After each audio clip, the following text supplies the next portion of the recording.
What is going on, guys? Welcome back to my channel. My name's Garrett, and today we're talking about something so crazy that it's too crazy to be true. Of course, if you're new around here, hit that subscribe button. We're still doing the EEE spray giveaway with 2,500 V-Bucks. Let me know in the comment section if you want to win. More information can be found in the description. And without further ado, let's get right into the meat of this conversation about an underwater city coming to Fortnite Battle Royale. Play the clip.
Now, big shout out to Dean MDX for this crazy video that he's gone ahead and let me use here on my channel. And we're going to talk about his theory and why it makes sense and why in some cases people don't think it makes sense. So let me know in the comment section, do you think an underwater city is coming to Fortnite Battle Royale? For a long time, we have debated that there's something underneath Loot Lake. There's something that's going to be happening with Loot Lake, especially early on in the season. There could be a pyramid that was under the lake that you can see, but Fortnite went ahead and said, oh, that's just a visual glitch, there's nothing there. Later on in this season, we've heard more information about the rocket ship, and when the visitor launched it, the rocket pointed at Loot Lake, it pointed at Tilted Towers, and then it disappeared into the sky. Then the rift was created, and here we are today trying to figure out what is going on with this cube and why we believe the ending spot for this cube is going to be Loot Lake. We've discussed in the past different locations the cube will end up, one of them being Greasy Grove, and other locations that totally makes sense for the storyline of Fortnite Battle Royale. Fast forwarding to today and everything that we've seen from this beautiful video Dean MDX created, let's talk about what we have seen. So as you guys know, the whole event with the cube, the end location is going to be a lake. Move to lake. Rune 7, the last rune, it will be placed and then it will be activated at the lake. We don't know what happens once it's activated, but we do know something is going to happen. As you guys saw in the video, he went ahead and used the North mythology with the Viking ship to go ahead and debunk the whole language that's used on the cube and if it matches with the Viking ship itself and the Viking language. Turns out there is Norse lettering on the Viking ship. In return, he was looking for runes. These runes, the Hagalaza rune and the Iwaz rune, one is the rune of renewal and one is the rune of transformation. The first rune, named Hagalaz, is the rune of renewal, which can be related to the supposing rebirth of Dusty Divot, or it could be looked at Tomato Temple, or vice versa. Then the Iwaz rune, if you fast forward to the video, he talked about how that rune could be looked at as a transformation of Loot Lake or Tomato Temple again. So there's a lot that could be done. As you guys have seen, there's been serious changes happening all across the map, and we've had places missing. Example, the burger is now at outside of Pleasant Park. We have the motel sign, Lonely Lodge was changed, Dusty Divot was changed, and all these things have been altered as the season has progressed. On top of that, Tomato Temple, which was Tomato Town, rest in peace, Tomato Town, we have gone ahead and resurrected from the ground, it looks like,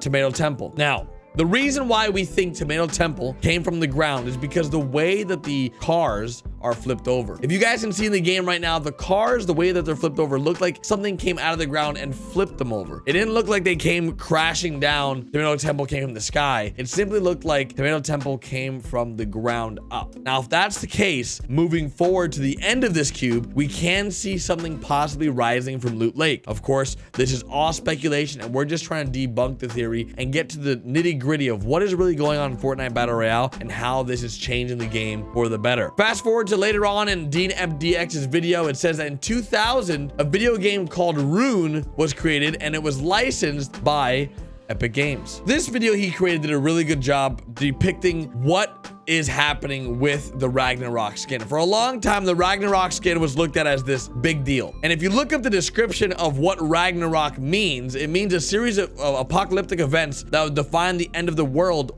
Or, reading the exact Norse mythology of Ragnarok, it's a series of future events including a great battle foretold to ultimately result in the death of a number of major figures, including the gods Odin, Thor, Tyr, Freyr, Heimdall, and Loki, and the occurrence of various natural disasters and subsequent submersion of the world in water. Afterwards, the world will resurface a new fertile, the surviving and returning gods will meet, and the world will be repopulated with 2 human survivors. Ragnarok is an important event in Norse mythology. It's been subject of scholarly discourse and theory throughout the history of Germanic studies. So, what does that mean? That's a very long sentence and paragraph, and let me break it down to you dudes. Basically, Ragnarok is a ton of natural disasters, which we have seen in the game so far. A ton of natural disasters, things changing, rifts opening. We've seen things get destroyed, brought back, lots of crazy non-natural phenomenons happening, and ultimately, we should see some kind of submersion of the world in water. If that does happen, that means a portion of our map will be immersed with water. Now, we don't know what. It could be tilted towers, or a new structure can come from the bottom of Loot Lake, which would be very interesting to see how that would work. What I don't know how they're gonna do this, to be honest, because if you guys don't know, there's no water in Fortnite Battle Royale. There's, and that may sound stupid to you guys, because like, Garrett, there's a lake, Garrett, there's this, but there's no water you can swim in. There's no water that's deep enough that you swim to make it an underwater city. But if a city comes from underwater, does that make it an underwater city? Because it was once underwater. You guys following me here? So if a city is underwater, it's an underwater city. If a city came from underwater, it's now a city because it came from underwater, but is it still classified as an underwater city? 200 IQ, boys, 200 IQ. Okay, I got this. So moving forward in the video that Dean MDX created, speaking about the game that Epic Games licensed called Runes, which is something that's being implemented into the game right now consistently, the runes on the floor all across Fortnite Battle Royale, which the cube is leaving behind. One of the game's main characters is Ragnarok, which is weird because Ragnarok is also the battle pass's end skin. So like, if your mind isn't blown right now, then holy geez, this is getting so deep. How do you even compute all this? So Ragnarok, the skin itself, and we've described what Ragnarok means. He's a part of the Harbinger set. So the Harbinger set has a descriptive meaning. So the word Harbinger means, and the definition of Harbinger is a person or thing that announces or signals the approach of another. So what does that mean? What does the approach of another mean?